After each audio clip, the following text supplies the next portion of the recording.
they have a Facebook Live tonight also that they'll be working through. Their third one. Welcome everyone, Whiskey Wednesday, back on the scene. Cheers, cheers. Cheers, everybody. It's been a busy summer. This is to Eric. They're working this week. Here's the working this week, actually being back on the scene. It's nice to have you back. Thank you, sir. Back at the desk. I tell you though, it's so nice to bounce ideas and just have sessions with you guys, the three of us. I love collaborating. That's why this is so fun. I think definitely miss you when you're gone. Oh, for sure. I miss doing this too. I was going to say too. I mean, just for our audience out there, all of you. We touched on this before as well, but the podcast, it's a process. I mean, it really, and when we're trying to run, a media agency on top of it and run other businesses and make sure our clients are seeing success, and we have a couple brand builds right now and some NFT projects.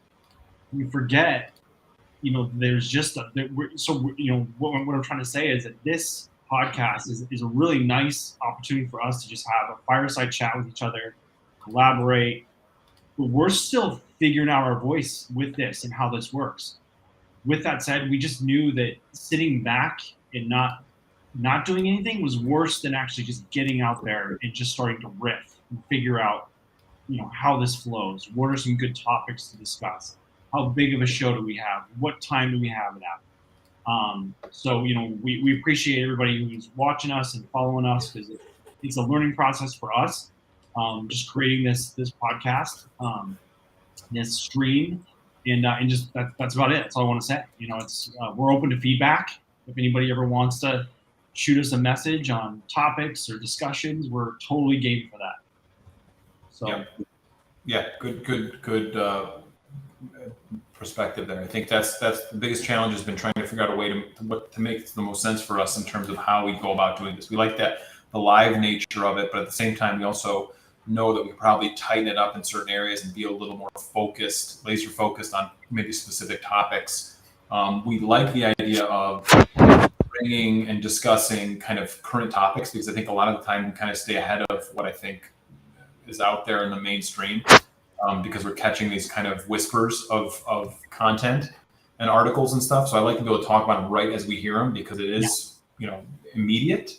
But at the same time, there's a little bit of stream of consciousness, looseness to it, which may be, appreciated, and also may not be at the same time in terms of, are we kind of just rambling at some point? So, we kind of, I think, are trying to figure out the best way to get that content to you in the most understandable way, while still being topical. So whether we go ahead and pre-record and edit and kind of package it up and produce it a little bit more, or if we stay kind of loose like we are now, I think what we want to do definitely is to figure out a way to create some sort of searchable content topics per episode. So that way there's a little bit easier way to figure out and find things that might interest you. So I think that's something we're going to look into in terms of how we orchestrate and organize our thoughts on a weekly basis. Like this week's topic is going to be this, right? So then at least as you see the library of episodes, you'll be able to say, well, I'm interested in that one, I want to watch that.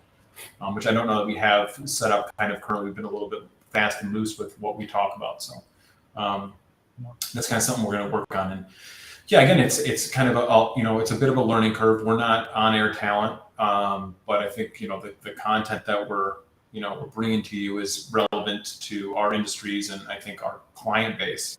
So our job is to work on how we get it to you.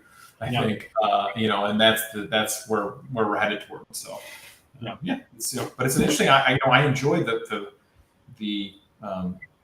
kind of the looseness of it, but I can appreciate why that might get a little frustrating. Sometimes you probably don't want to listen to us talk for an hour for no reason. So random stuff. Well, that's a good segue. And Brad, maybe you want to speak to that as well. But then we are starting to come up with some ideas And so I know, Eric, you're going to share the tip tonight. Just Yes, the tip. so we want to try and so we're trying as we dug through some of the stuff that we read about this week, it kind of, and we started to realize, well, we should probably have some sort of content focus or tip as we kind of talked. We said, here, what are the tips this week, and kind of each one of us each week would come up with a certain tip and do a little bit of a deeper dive on a subject that is relevant to our audience professionally. Maybe it's a software, or it's a process that we think is important that you don't really think about, or people have a lot of questions about that they don't always get answers to. Now, of course, you can Google these things. It's not like rocket science, right? We're not giving you this great deep insight, but in our world, maybe you don't, you just hadn't thought about that. So, we had witnessed and read some articles that kind of spoke about something, licensing, and this idea of, this goes back to what we talked about a couple weeks ago, which is the Cosmopolitan cover that had the AI generated artwork on the cover, which was, the adding keywords and having it generate an image for the cover of the magazine. So AI developed in 20 seconds, searched 650 million photos and put together the proper photo for the cover. While deeper diving into kind of that conversation, we said, okay, I think we wanted to give a little insight into what stock photography is and where it comes from, and how you can separate and differentiate between the different types of artwork, because there was a new article that we can go through today. Zach, I don't know if you can pull it up. Yeah, I got it right here. To what we're talking about, which is a Meta has a software that's doing an AI, or they're testing an AI that's going to do the same thing, right? But the difference is, on top of it, it's adding almost like a sketchpad component, which is going to allow you to not only type in keywords and come up and explain what you're looking for, but do some light sketches to kind of explain the composition a little bit better, or the organization of how you see things on the page, right? So you'd be like, I want this thing up here with the horizon line here, and then rippling waves down here, right? And it really is allowing you to kind of add that component to the search data. So what does this all mean? Well, going back to the idea of stock photography, okay, and that in essence is what it's talking about. It's talking about creating images or finding images based on that, those keywords, okay? So if you're looking for stock photography, which is what we use in, like when clients come to us and say, I need an ad, or I need a design of some sort, right? Well, whatever you see images in those printed pieces or digital pieces, right, they come from somewhere, right? We're not doing custom photo shoots every day for every product, for every person, for every brochure, magazine article, whatever, right? We take from stock photography houses, which are companies like Getty Images, iStock Photo. These are professional companies online that pretty much buy the rights to or hire photographers to provide them tranches of photography, right, based on different subjects. Okay, hundreds of millions of photographs, right? And these companies have amassed these archives of them, and they have created search parameters for us, the user, to be able to go in there and type in, keywords and whatever we want to search for. And then not only keywords, but they also have search functionalities on the side, filters, right? I want it to be mostly red. I want it to be mostly blue. I want it to be horizontal. I want it to be portrait, landscape, one person, no person, multiple people. And you kind of, each one has got its own kind of search functionality. But point is, each one of those images has to be tagged with data, right? So every one of those photographs, that's why these are massive companies, because they go in every photo. Someone has to go, okay, this is a photo of this. It's got this person. It's got, it's this many people. It's all these keywords have to be compiled and put into the data that's associated with that image. So when it goes into a search function, okay, you search for, I want a man on a surfboard at sunset, and I'm going to get, hundreds of pages. So thousands of images that fit that, and then a designer has to go through and sort through them all visually and pick the one that makes the most sense for them, right? And then there are different levels, right? You have, at the top level, you would say, it would be a custom photo shoot, right? So I'm going to organize a custom photo shoot. I'm going to bring in photographers, actors, models, hair, makeup, sets to the whole extent, right? You can go into the hundreds of thousands of dollars. That's what magazines do. That's what, all the rich and famous do. And sometimes if you have a product that can't be, that you can't fake, let's say you can't get away with using stock to portray, you have to do authentic photo shoots, right? Whether it's a property, a certain location, a certain, again, a product of some sort, right? You'd want to do that, okay? But of course, did you say that's what the rich and famous do? Yeah, I mean, like when you see like the Kardashians on photo, like any of those brands and products, like Oh, they're gotcha, doing yeah. photo shoots You every did day. A say lot of that. them have their own studios and stuff like that, right? And they're doing their own photography. Right? My point is, the system can be built around you to be able to produce that, as part of your business model. My point is the mom and pop, the everyday kind of, lower marketing budget product or company is not going to go in there and do a custom photo shoot for $100,000 for 4 pictures. Doesn't make any sense, right? So you go to stock photography and you try and have your designers work their magic and make sense of it. Okay. You have within that realm, you have what are licensed or royalty free, right? A licensed or rights managed, they're all licensed, I should say. Rights managed or royalty free, right? Rights managed is a higher quality level of photography in theory that the photographer strikes a deal or manages a deal with you for usage, right? So you say, this photo I need to use on a brochure at this size, this many pages, and this many printed copies of it, right? Well, that is going to cost you X. Okay, but I only need, or I need the same photo to go on a website for, at a quarter of a page this small might be a different price point. Okay, so it's a sliding scale based on use, and it's a way for them to control and how much money they make on that. Okay, and that can go anywhere from as low as probably $500 and up, thousands of dollars, right? And sometimes they have limited time parameters in terms of how long you can actually use it as well.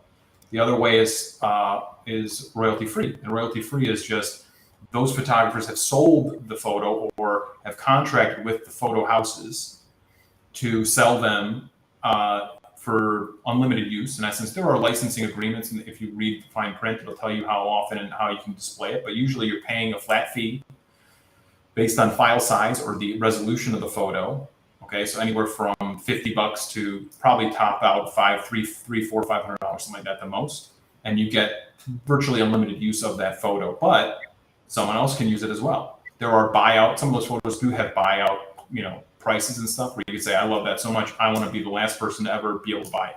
That doesn't mean that the people that bought it before can't keep using it. It means that no one after you could buy it. So there's a lot of, the simple fact is royalty free usually means you buy it, you own it, you can use it as many times as you want. Other people get to use it though. And so you may see your photo of your person pretending to be at the beach and another hotel or another, location could use that same photo. Versus, go ahead. What about royalty free? They exist, but usually you want to add, most of those are going to ask for credit. So you'd probably have to give a copyright or some sort of credit line on the use of that. And also in theory, I'm not trying to insult anyone, but in theory, those photos aren't as good as the ones that you're paying for.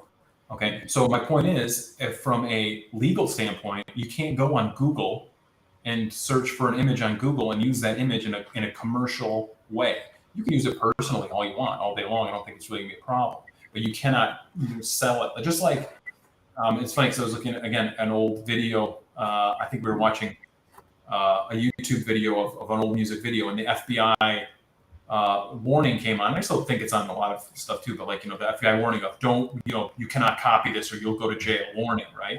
Which all they were saying is you can't resell it. You can make copies of it and put in give it to your brother or put it in your collection, but you can't resell it. That's the same thing here, right? You can use a photo off of Google Images for maybe your student's project or whatever, but you can't use it in your corporate brochure or your annual report or your product brochure.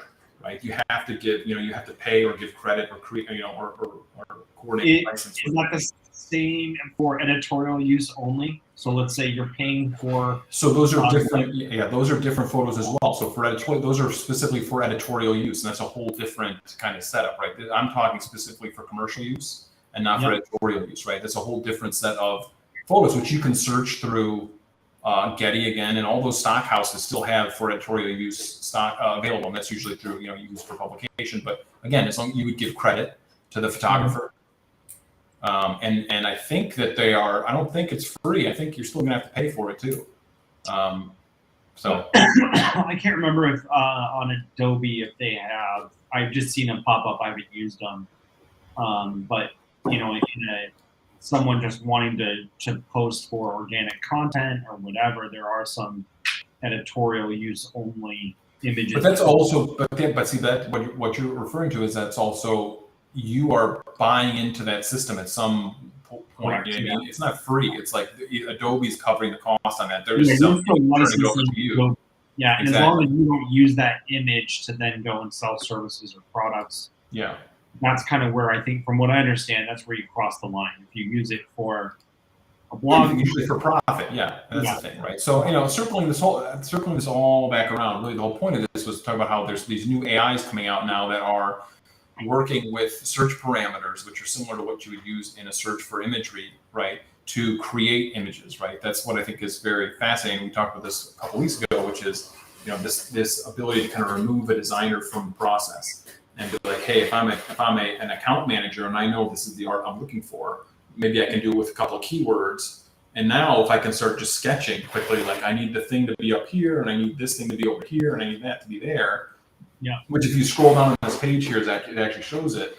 There's some heavy-handed fudge fingers that show kind of how they scoped, like right here, see? So if you notice on this one on the left, it's just like a swipe saying a hot dog goes here, and there's my horizon line.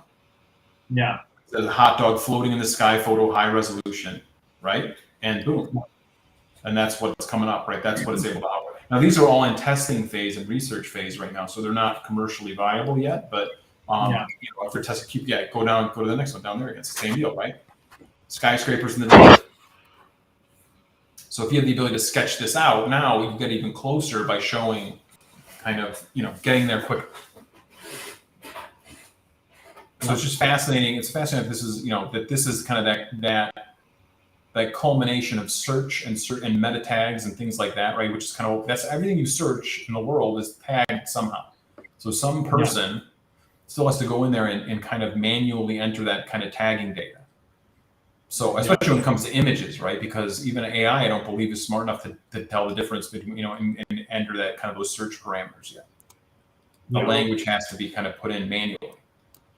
It kind of reminds me of the whole Cosmo cover, That's what, so I was just referring to, right? Which is that it's the next step on that, right? It's this idea of now you can kind of do these sketches with your hand to kind of show, okay, I want it to be in this area over here, and it almost is just an additional kind of instruction for the AI. Yeah. So I mean, this kind of that kind of gives you an understanding of, I think, what meta and data and how that affects search, not only with photography, but all when it comes to design, especially when if you're doing ads, or you're working with a designer, be like, oh, I just need a photo of. Can you find me a photo of that thing? Well, there's only so many photos available. If it doesn't exist, it doesn't exist, right? And that's when custom photography comes into play, where it's like, well, I don't have a view off of that balcony looking down at that thing. I mean, we have to get a camera up there, right? Or I don't have a person in your kitchen. It hasn't been built yet, right? So, you can render those things, which our rendering technologies are amazing now. So a lot of that stuff can be done digitally or 3D modeled or whatever. But, at the end of the day, too, photography is still, probably the best solution. Yeah. Cool. That's it. That's my tip for the day. Tip for the week. What you guys want to pick a couple articles to run through? Is there anything that popped out right away you guys want to jump into? I'm gonna pull them up. I thought, they were all interesting, just the people that were making all the fake Amazon reviews was just baffling to me. Well, so I heard about this going on in for a scams. yeah, I mean, this was going on for a while, right? A couple years. I mean, over 10,000 Facebook group administrators. Yeah, that's some serious stuff too, and they're really going to try to go after them. Sounds like. Yeah. Which I think we've all known that we can go out there and you can buy fake reviews, but knowing that they're starting to crack down on it, that's. Well, it's still, isn't it? Is there a verified review on Amazon where they can match up the customer ID with their review? And there's that verifiable. Yeah, and I think that's what probably their security software is doing, just scanning Yeah. through orders. And they said that they deleted like 40 million reviews last year. So that can't Well, be a manual Amazon process. is just like I think of a Yelp as well, right? You can't ask for reviews on Yelp, which I think is very interesting. Yelp can thump you. But very similar to Amazon. I mean, the entire success is built on reviews, right? I mean, the more 5-star reviews you get, the better, the higher up you go in the search.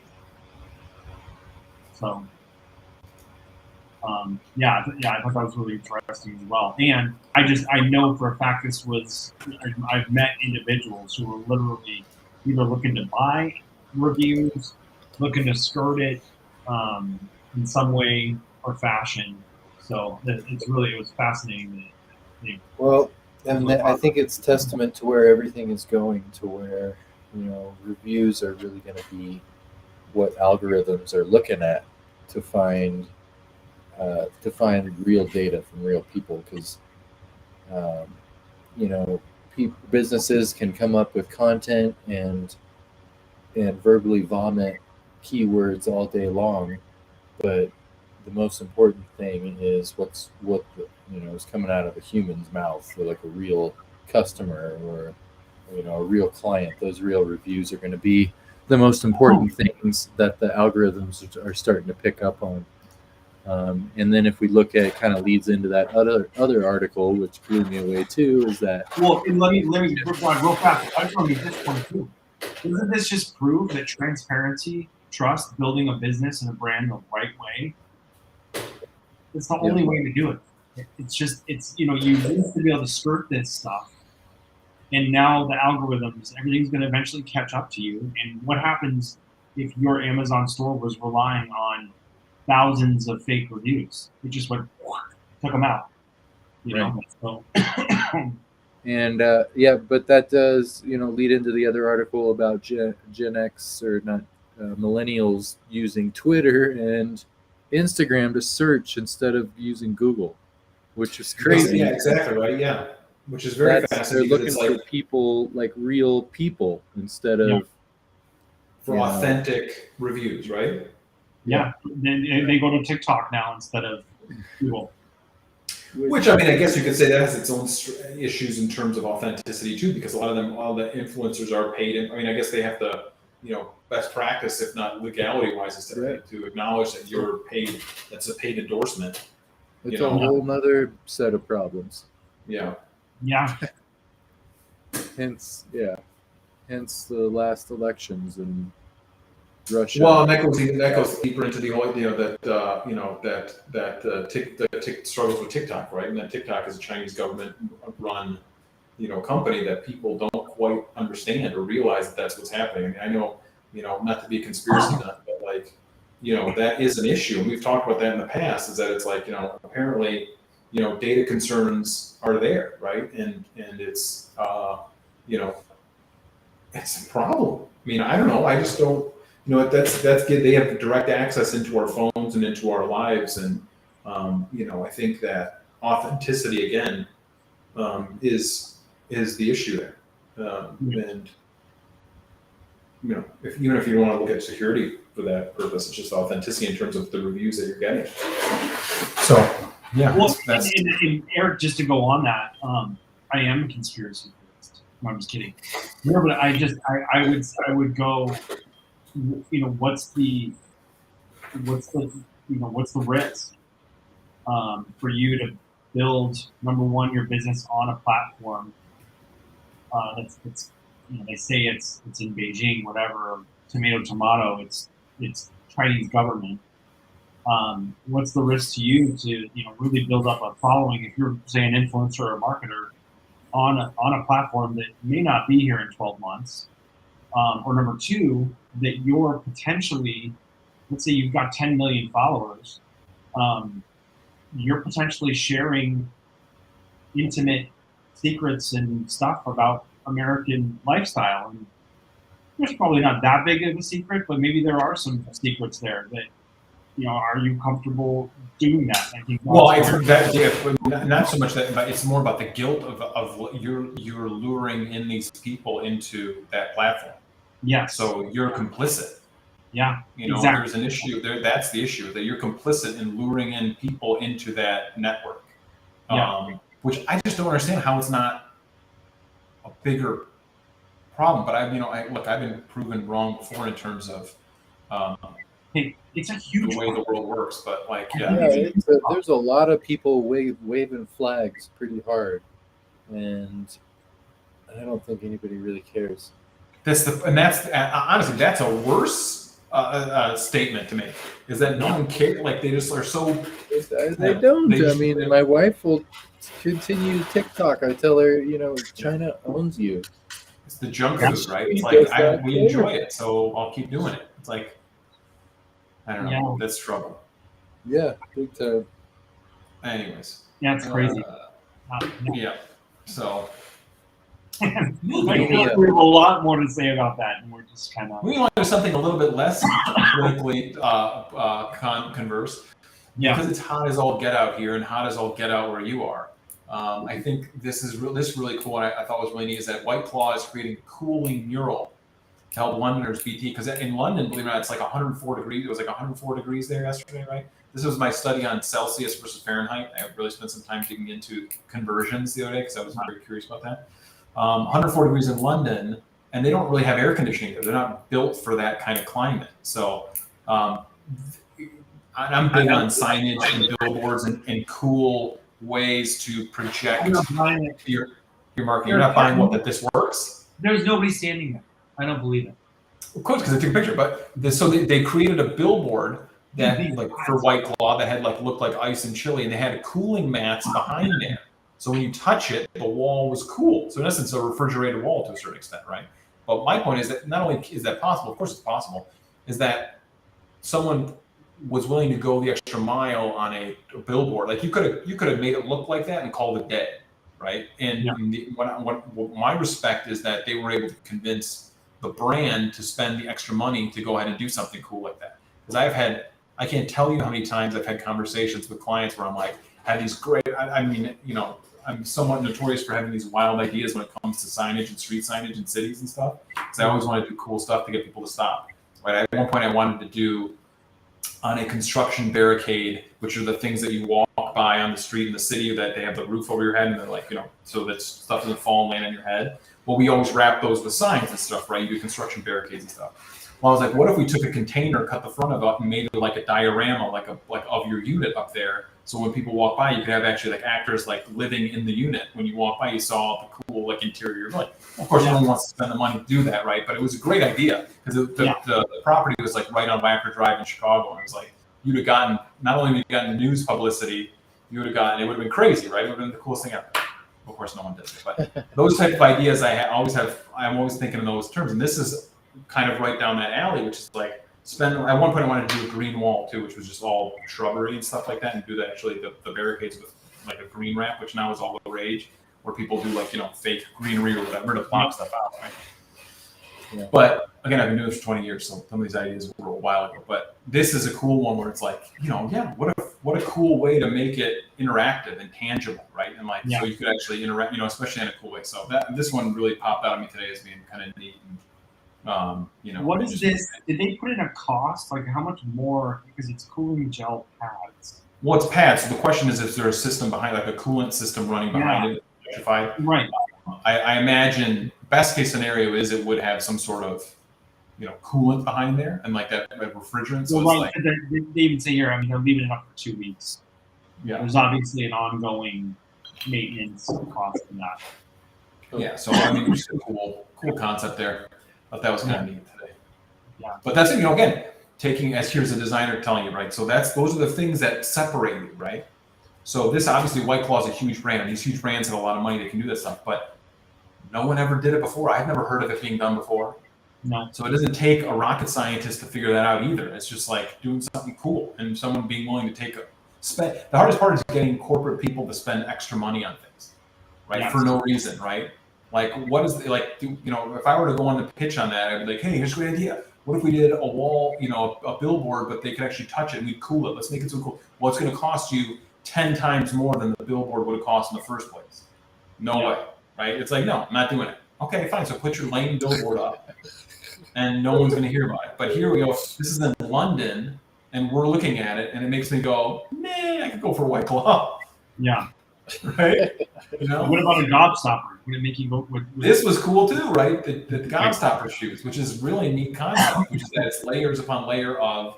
So Jimmy Fallon's partnering with this company to do these gobstopper type shoes, which means they want you to wear them down. It's layers of canvas on top of the other. So as you wear them away, it goes to the next color underneath it, right? And as you wear that away, it goes to the next color underneath that. So it's kind of like the golden goose shoes or whatever, but those are shown already pre-worn and whereas so this is a fun, cool way it's to kind of similar, yeah. But you get them new and then you wear them down. So here's what makes that cool, which is that so now you're taking something that, and as an adult you don't change shoes very often, but as they wear down you get a new pair of shoes, right? Well, what if instead of needing to change them out, they just got cooler with age, right? Yeah. And they all wear a little bit differently. Now, admittedly, I don't think I would wear those shoes, but okay, they got Jimmy Fallon. Hey, right? That's a good, gobstompers. Yep. But imagine your kids' shoes, right? What if they always, when they get rid of their shoes, they always get upset because they get all scuffed up and they're all gross. Now, what if they were like, instead of them wanting to get rid of them, they want to keep them? Yeah. I love the collaborations, and it just goes to show, or the partnerships. It just goes to show you can bring two completely different things and bring them together. And I would even say there's still the 80s continue to get marketed. The 80s and 90s. It's just this constant, it was bliss, right? Look at Stranger Things. Mm-hmm. They capitalize on that stuff. Yeah. That's just it, right? Everything is relevant. Everything's relevant again at some point. Everyone picks a decade. Yeah. The other thing I thought was very interesting was the AR, the Nike AR hoodie, which we talked about again. See, that's why I like the idea of bringing. This goes back, talking about topical things because we're ahead of them, right? It's like here we are a few weeks later. And remember we were talking about that when we were saying about with the metaverse and that kind of stuff is that AR and the metaverse is that it first will be AR, right? It's going to be using the goggles or the glasses to see stuff augmented in reality, right? Whereas AR. This is the Nike's doing this hoodie that's going to be infused with these chips. So therefore you, through a VR Oculus goggles or whatever, you'll be able to see things projected on the shirt, right? You'll be able to demonstrate like wings and things like that, all kinds of cool stuff. Because it has these data points on this, like woven into the fabric.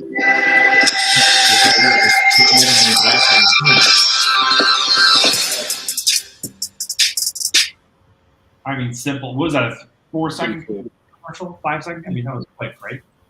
Great.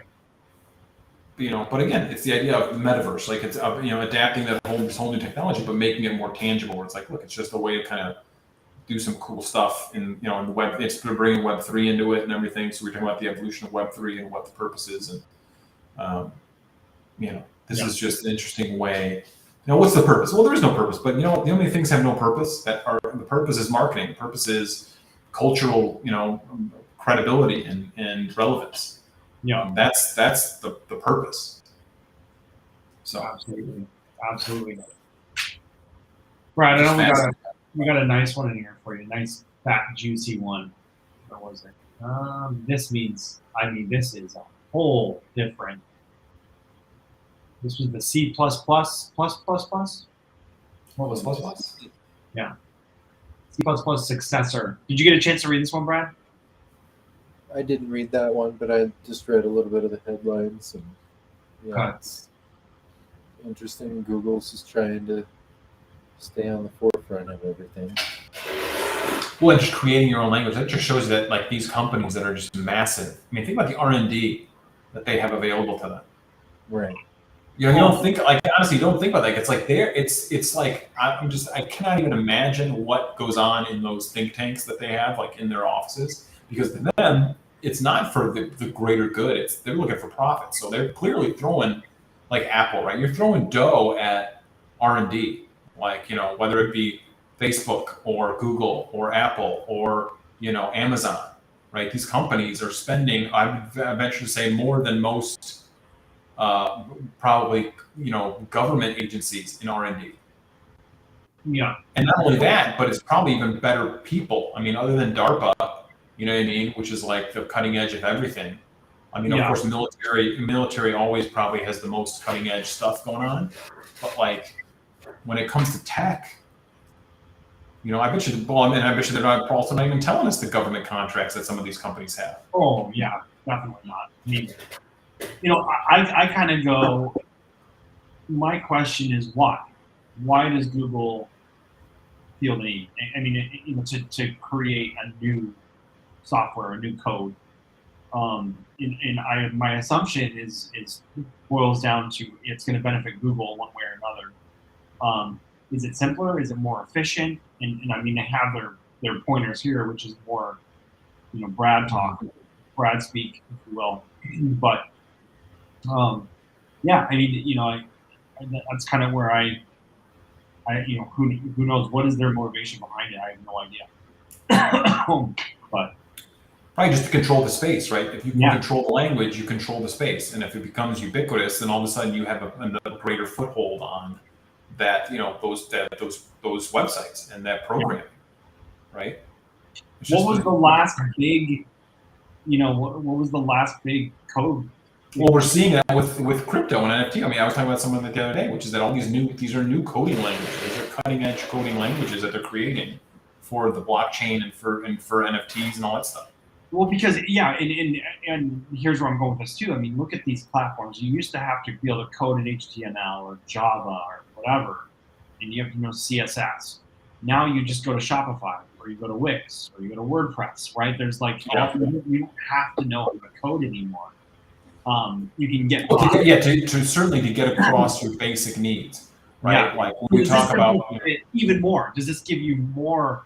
What other wrappers or things are going to be built on top of this? Other than obviously Google's benefit. Google's going to benefit from this, so the ones building it. But I am curious on what other additional things that are going to come out of this, if anything.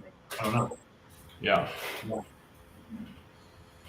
Fascinating. Yeah. So much new stuff out there in the world today. Crazy. Right? Yeah. On a lighter note, let's wrap up with this one before we get to immediately.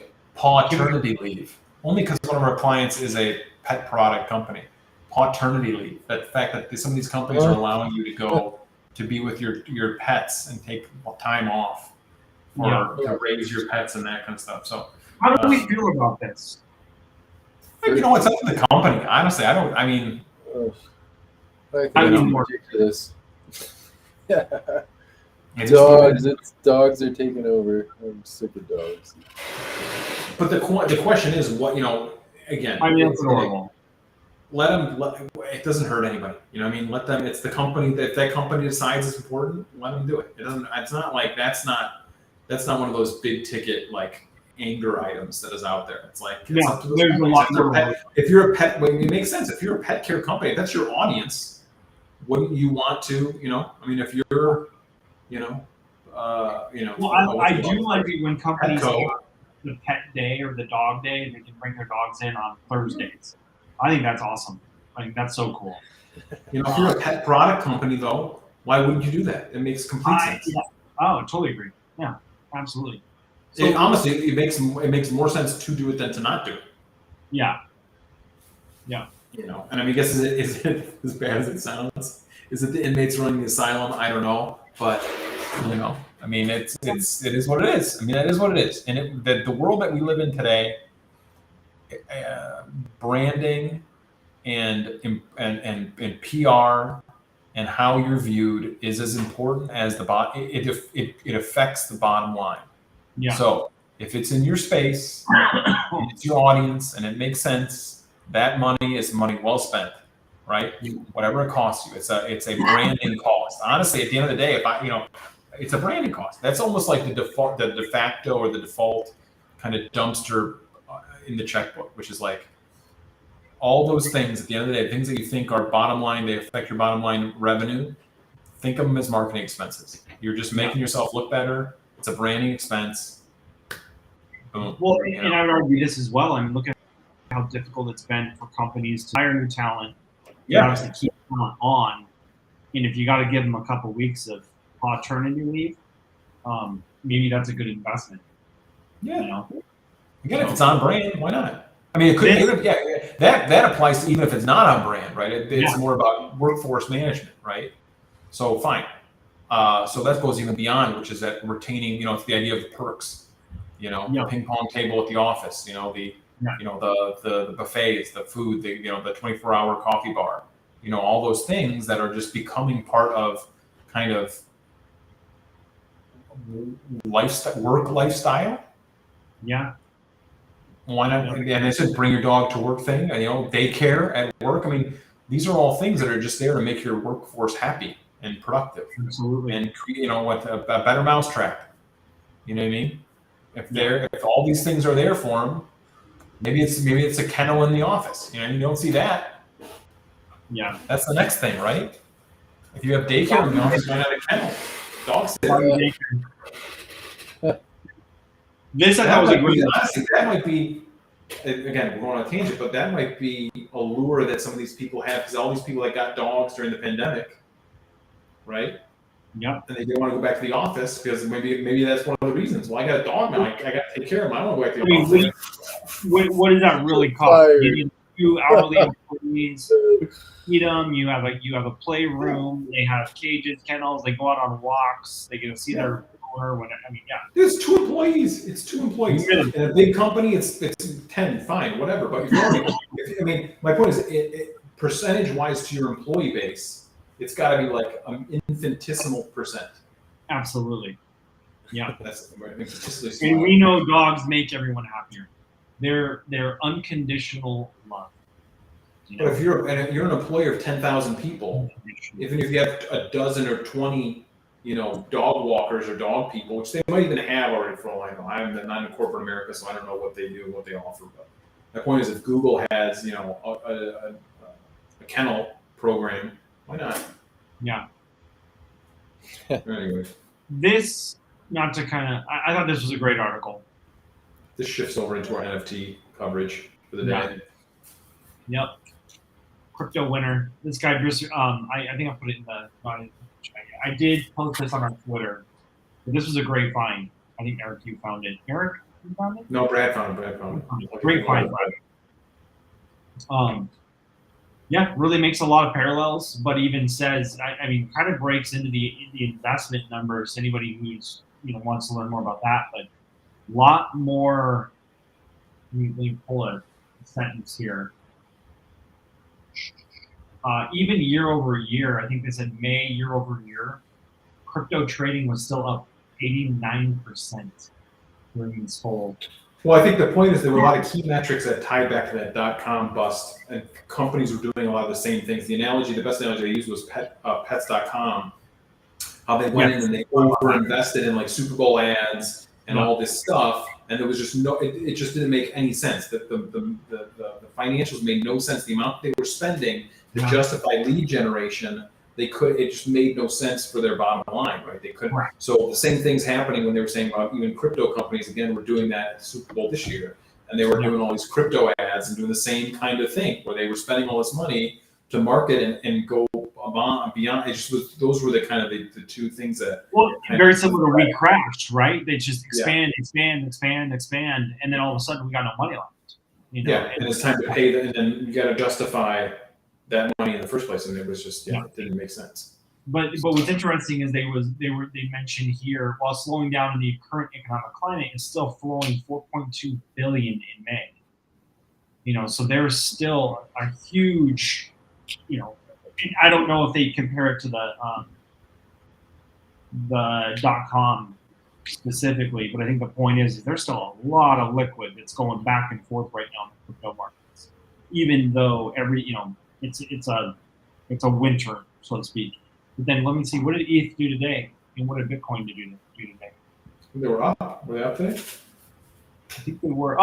ETH was flat. 0.1. Bitcoin was at. Yeah. Bitcoin's went up. It's at 23 now. 23,301. I don't remember the last time it was at 23. Yeah, that's good. Well, I think it's going to come back. I mean, I think it'll come back up. I think we talk about the relations to the .com with 2000, which is that it's like it's going to shake out all the kind of unnecessary stuff. Yeah, exactly. And it just already starts has. back up. It already has. So, and of course, this article we just have to discuss. I threw it in at you guys last minute. True story. Oh. Yeah, well vetted. A well vetted article, right? Yeah.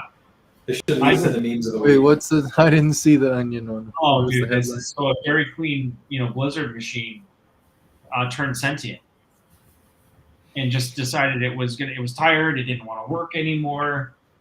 Great, awesome article. I won't waste our time for it.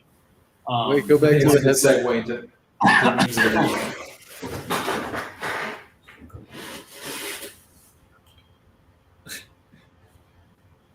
But I love the. I mean, you got to read it. I mean, of course, it's the Onion. So, sure, it's true. For sure. It's got to be true. Must be true. According be to true. reports, the Blizzard machine, which had been in operation for 9 years, was removed from the store without explanation and under cover of darkness. These writers are awesome. So fun. So, anyways, is it time for memes of the week? Yeah, I think so. And I Okay. promise people will get better at our structure here. It's a work in progress. It is. But now for the fun stuff. Hopefully there's some insightful information, at least on stock photography and licensing. I hope you guys saw this one. This one is great. We'll kick it off with this first. Emmanuel, don't do it. Emmanuel, I would totally. This don't should be do a it. reality show. I'm trying to educate people right now, okay? Excuse me. Emmanuel, every time. Emmanuel, don't do it. Emmanuel, don't do it. Emmanuel, don't choose violence today. Please, every Don't day. choose violence today. It's never ending. Animals. Keeps like going. I mean, she's trying to be serious. She's trying to they're easy to teach farm. people, and here comes Emmanuel. Need a manual. That's like Psy. Yes. Phone calls. Silas, Classic. I'm just trying to work She's this. staring him down. Oh, classic. That's like a manual. This one is awesome. When the middle seat is open next to you and they close the plane's door. Just had that feeling. It is a joyous feeling. And the comments are just phenomenal. Poor man's first class. That's right.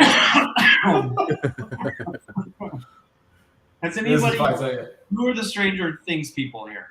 I mean, there's got to be a few of us. Oh, I just love it because my daughters. There was I saw a funny one with that one as well, which was that it was like when having to do with like when the cashier turns the tip, asks for a tip when all she did was turn the monitor towards me. Oh, that's so good. And then, how did Mike not notice who was crying next to him? If you haven't seen the show, his haircut is so jacked. Dude, I'm gonna get it when it grows in. I'm gonna do that. Oh, excuse me. Okay, Yeah, that's true. yeah, very true. All right. Oh god. How vegans be looking as you finally try to bite of their fake macaroni.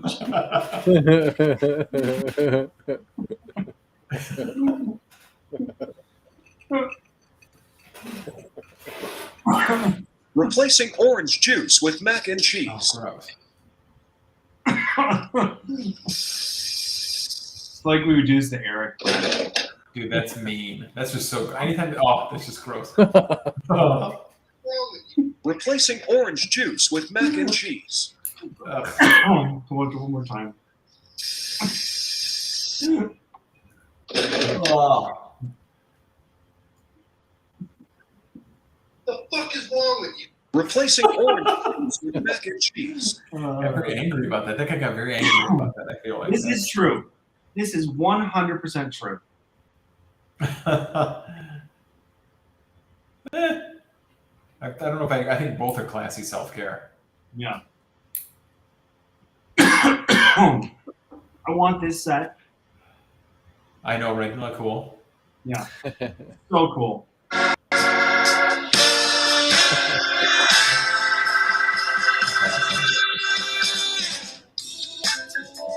I mean, how could you not?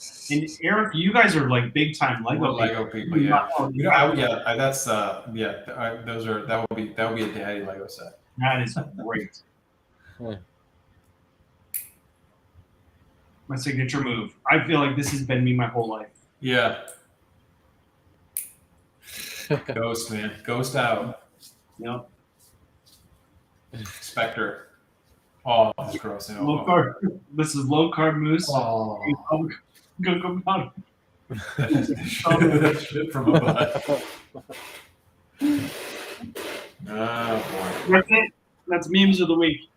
Mhm. So, yeah. Maybe, yeah. Not the most classy. Stay classy, San Diego. Stay classy. You stay classy, San Diego. Well, good job, guys. That was interesting and enlightening. Yeah. And again, we will continue to polish. Yeah. I think, again, we appreciate everybody who's watching it. We'll continue to fine tune. If anyone's watching. Randall. I know Randall's on. Pretty All good the way paints to the for end. today, though. Randall, are you out there? Paging Randall. Is there any way to see? Oh, gosh, we got a few. I took them off the board. Oh, I took them off the board. That's why. The chats came off the board. Yeah. Oh, we So- can Alright, gentlemen. see. Cool. Well, thank you guys. Cheers. Good stuff. Salute. Good night. Good day and good night. Have a wonderful evening.